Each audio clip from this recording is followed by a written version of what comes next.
ndagomba kuvuga ngo Yesaya yari afise umuhamagaro ukomeye, ariko nubwo yari afise umuhamagaro ukomeye yari aboshwe na relation afitaniye na son cousin Uziya.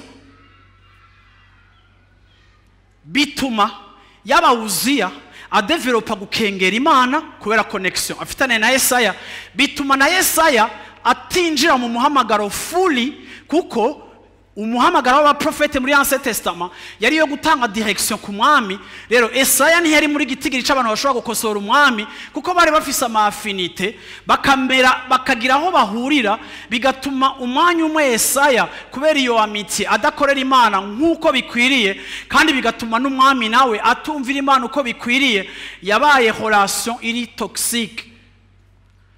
Hariho ama relation ari mu burozi apfuye, atuma ata numwe mu bayarimwo yevoriwa nk'uko yarakwiye kwevoriwa.